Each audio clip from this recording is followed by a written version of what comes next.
Hi guys, कैसे हो। आज हम लोग बात करेंगे, we are talking about genetics के बारे में बात करने जा रहे हैं, या we are going to start about genetics के बारे में बात करेंगे।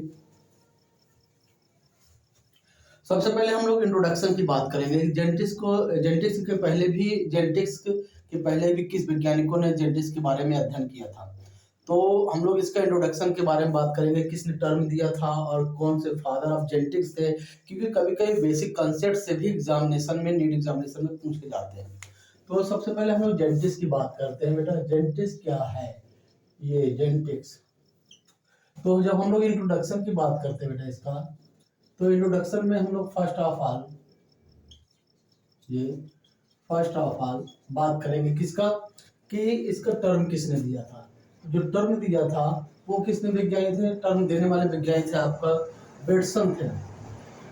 लेकिन क्या आप लोग ने कभी इमेजिन किया है, कल्पना किया है कि इसका जो टर्म बेटसन ने दिया था, तो इसके पहले वैज्ञानिक और कौन थे जिन्होंने इसके बारे में अध्ययन किया था, लेकिन उन्होंने पूरी जानकारी नहीं दिया था।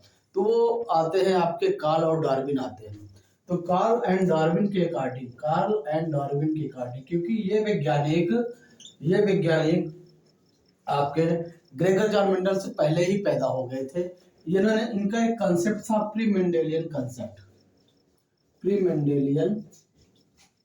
कंसेप्ट था। इस कंसेप्ट के अकॉर्डिंग इन्होंने blending of traits based on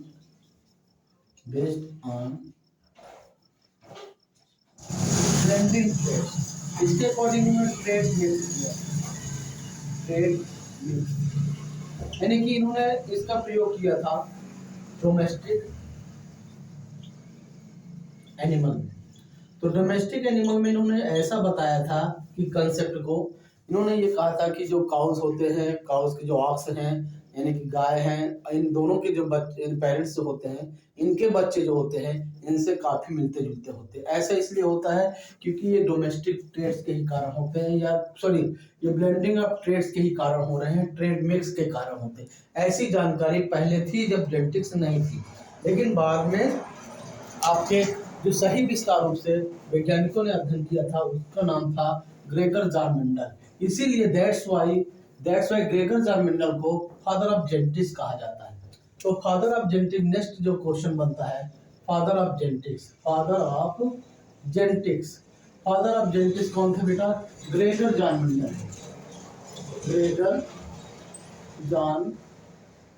Mendel ji. Gregor John Mendel को कहा जाता है कि फादर ऑफ जेनेटिक्स। इन्होंने विस्तार से, ये ऑस्ट्रिया के रहने वाले थे। इनकी एक मैगजीन थी, वो ब्रून नाम की मैगजीन है। ब्रून नाम की मैगजीन में जेनेटिक्स में रूल बताया गया था, जेनेटिक्स के बारे में बताया गया था, वेरिएशंस के बारे में बताया गया था, इनहेरिटेंस के बारे में बताया गया था, और आपके कैरेक्टर्स के बारे में बताया गया था, एलिल्स के बारे में बताया गया था। तो काफ़ी कुछ रूल्स दिए जिनसे आज के नए वैज्ञानिक, जो मॉडर्न युग के वैज्ञानिक, जो सेटिस्फाइड होते हैं। तो हम लोग बात करते हैं बेटा जेनेटिक्स की डिफिनेशन की बात करते हैं। What is the genetics? Genetics क्या है? जेनेटिक्स में उन्होंने इसका जो डिफाइन किया था, स्टडी ऑफ इनहेरिटेंस एंड किसकी बात किया था? एंड वेरिएशंस की बात किया था। ये कि इनहेरिटेंस क्या होते हैं, वेरिएशंस क्या होते हैं, इस कॉल्ड है जेनेटिक्स उन्होंने कहा था। तो अब फिर हम लोग बात करते हैं इनहेरिटेंस की बात करते हैं बेटा। इनहेरिटेंस क्या होते हैं? देखिए, इनहेरिटेंस में उन्होंने बात किया था कि पासिंग ऑफ कैरेक्टर्स, किसका बात किया था डिफाइन करके? पासिंग ऑफ कैरेक्टर्स की बात किया था कि पासिंग ऑफ जो कैरेक्टर्स होते हैं from parents to new offspring, यानी कि इन्होंने ये बताया था कि जो कैरेक्टर्स होते हैं, एग्जाम्पल देकर के उन्होंने ये बताया था कि जो एग्जाम्पल में उन्होंने कैरेक्टर्स का बारे में बात किया कि जो कैरेक्टर्स होते हैं वो एक पीढ़ी से दूसरे पीढ़ी में ट्रांसफर हो जाते हैं। ऐसा मेंडल ने कहा था इनहेरिटेंस में, यानी कि इसका एग्जाम्पल और भी उन्होंने बताया था कि माता पिता के जो बच्चे हो, माता पिता जो पेरेंट्स होते हैं, उन पेरेंट्स की जो जनरेशन होती है, पेरेंट्स के लक्षण काफ़ी कुछ मिलते जुलते होते हैं न्यू जनरेशन में। जैसे आपके बच्चे माता पिता की नाक जो होती है बच्चों से मिलती जुलती होती है, कभी बच्चे माँ की कलर में मिलते हैं। तो ये जो लक्षण आपको दिखाई देते हैं, करेक्टर दिखाई देते हैं, ये इनहेरिटेंस में देखा गया था। फिर उन्होंने नेक्स्ट दिया था वेरिएशंस। ये वेरिएशंस क्या होते हैं? तो अब हम लोग वेरिएशंस की बात करेंगे बेटा। वेरिएशंस क्या होता है आपको समझ में आया होगा बेटा। चलें आगे, go ahead, I have got it, thank you. Next उन्होंने बताया था वेरिएशंस। वेरिएशंस के बारे में उन्होंने क्या बताया था? वेरिएशंस के बारे में भी उन्होंने ये कहा था कि ये वैरायटी, इसका जो मतलब होता है, मीन्स होता है, इसका जो मीन्स उन्होंने बताया था कि ये वैरायटी जो होती है, वैरायटी का मतलब जो टाइप, जो आपको इस किंगडम में या वर्ल्ड में जो वैरायटी दिखती है, जैसे हम लोग मार्केट गए, मार्केट में बाटा की शूज की दुकान है, शूज की दुकान में हमने देखा कई टाइप के हमको साइज में यानी कि अलग अलग टाइप के जूते हमको देखने को मिला।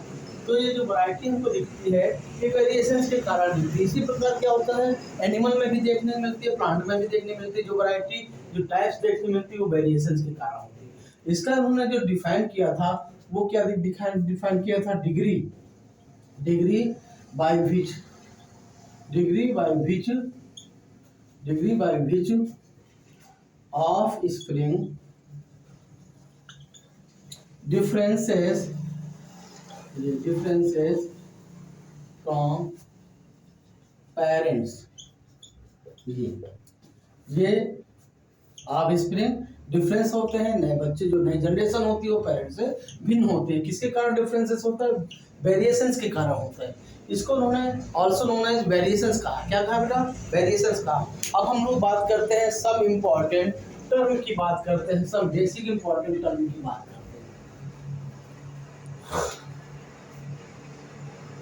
सब बेसिक इनसे बात करते हैं, इनसे बहुत से क्वेश्चन पूछे गए हैं टर्म से, और इनके बिना जेनेटिक्स अधूरी है, या कह सकते हो जब तक इसको अध्ययन नहीं करोगे तो जेनेटिक्स पूरी तरह से आप लोग सेटिस्फाइड नहीं होगे या समझ नहीं पाओगे। तो हम लोग बात करते हैं करेक्टर्स की बात करते हैं। करेक्टर्स क्या होते हैं? करेक्टर्स का मतलब होता है एनी फीचर, यानी कि जो फीचर होते हैं, या कह सकते हो एट्रीब्यूट ऑफ एन ऑर्गेनिज्म। तो मिल्टन ने जेनेटिक्स को समझाते समय एक प्लांट को लिया था, पी प्लांट लिया था। तो इसका एग्जांपल उन्होंने पी प्लांट में दिया था। पी प्लांट में उन्होंने क्या एग्जांपल दिया? पी प्लांट में सबसे पहले इसका एग्जांपल दिया कि एक पी प्लांट है, उसका जो वर्टिकल लेब होता है, पाइलम सटाइलम होता है, और इनमें उन्होंने करेक्टरिस्टिक का, सबसे पहले उन्होंने करेक्टरिस्टिक का अध्ययन किया, तब जाकर के पी प्लांट को लिया। तो करेक्टरिस्टिक में उन्होंने क्या देखा? स्टेम हाइट देखा, ये स्टेम हाइट, और उसके बाद कलर ऑफ प्लांट देखा, कलर ऑफ फ्लावर देखा जी। फिर उन्होंने देखा शेप ऑफ सीड देखा जी। तो this is the called as character. उन्होंने क्या कहा? करेक्टर। ये करेक्टर्स है। क्या है बेटा? ये करेक्टर्स है। फिर हम लोग बात करते हैं ट्रेड्स की बात करते हैं। ट्रेड्स क्या है बेटा? ट्रेड्स को समझते समय हम लोग सबसे पहले हम लोग अध्ययन करेंगे इसका। देखिए ट्रेड्स को पढ़ते समय हम लोग पढ़ेंगे सबसे पहले करेक्टर्स का, कि जो वैरायटी ऑफ ट्रेड्स होते हैं, वैरायटी ऑफ ट्रेड्स जी, वैरायटी ऑफ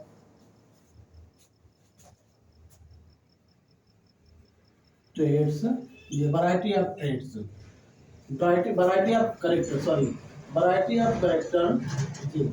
करेक्टर की कई वैरायटी, या कह सकते हो नेक्स्ट मल्टीपल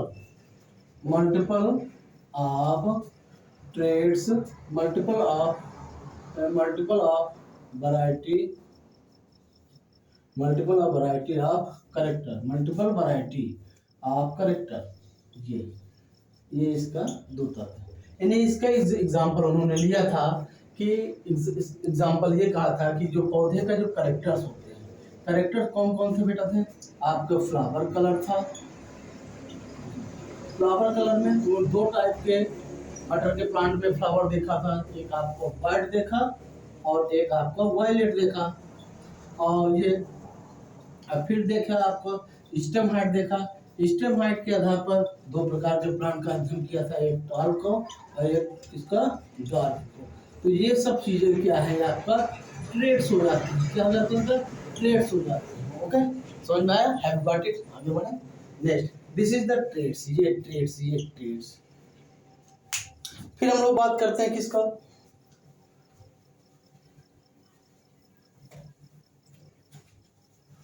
फिर हम लोग बात करते हैं जीन की बात करते हैं।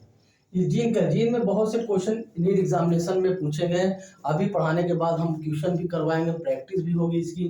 तो जीन क्या होते हैं, तो जीन को समझने के लिए हम लोग किसका अध्ययन करते हैं कि जो इट इज पोर्शन, सबसे पहले इसका डिफाइन करेंगे हम लोग जेनेटिक्स की लैंग्वेज में। It is portion of DNA which control expression of character, ये या portion of DNA which production of character, is called as gene. Gene ये होता है, यानी कि जीन में भी देखने को आपको ये मिला, जैसे हमने जीन को अध्ययन किया, ये जीन हुआ। जीन का क्या होता है, यानी कि functional part of the DNA. DNA का कोई भी फैक्टर होता है, और वो फैक्टर जैसे पौधे का जो कलर होता है, कलर किस कलर का होता है, पौधा का जो कलर, पौधे का जो कलर होता है, अब वो कलर क्या रिस्पॉन्सिबल क्या शो करता है, यानी कि व्हाइट और क्या शो करता है बेटा, व्हाइट और आपका शो करता है वायलेट कलर। तो वायलेट एंड व्हाइट कलर जो होते हैं वो आपके क्या होते हैं, किसके कारण होता है, डीएनए फैक्टर के कारण ये ऐसा होता है, डीएनए फैक्टर के कारण शो कर रहा है। नेक्स्ट हम लोग बात करते हैं अलील की बात करेंगे बेटा। अलील क्या होता है,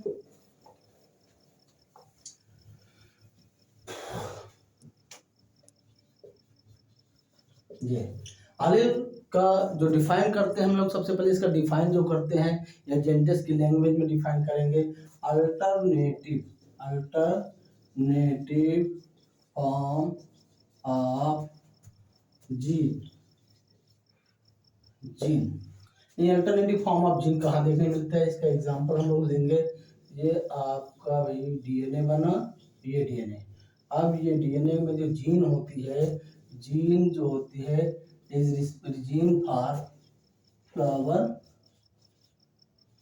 कलर।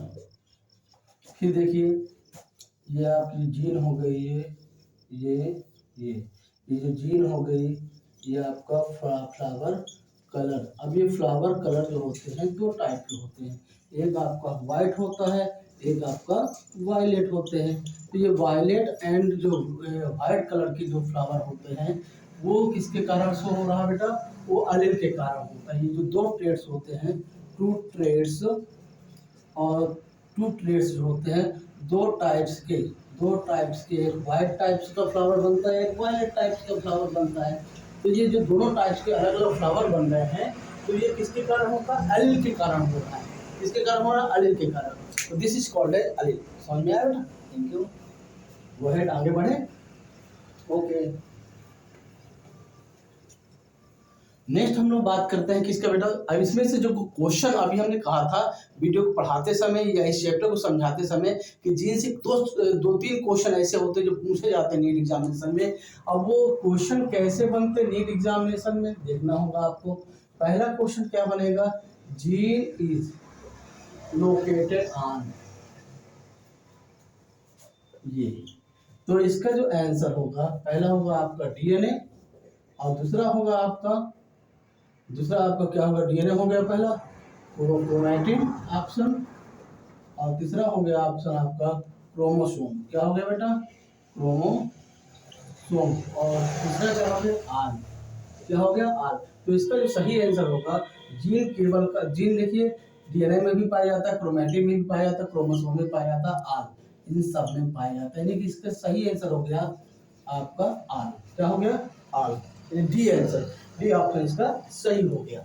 इसी प्रकार से क्वेश्चन पूछे जाते हैं। नेक्स्ट क्वेश्चन क्या हो जाता है बेटा, आपको देखना होगा। नेक्स्ट क्वेश्चन कैसे बनेंगे, जीन, नेक्स्ट क्वेश्चन आपको बनेंगे जीन इन फंक्शनल, यानी जीन का फंक्शन क्या होता है, एट ऑन इसका पहला ऑप्शन जो होगा डीएनए और सेकंड ऑप्शन क्या होगा आपका क्रोमोसोम और सी आंसर क्या होगा आपका क्रोमैटिन और लास्ट ऑप्शन क्या होगा आपका आल।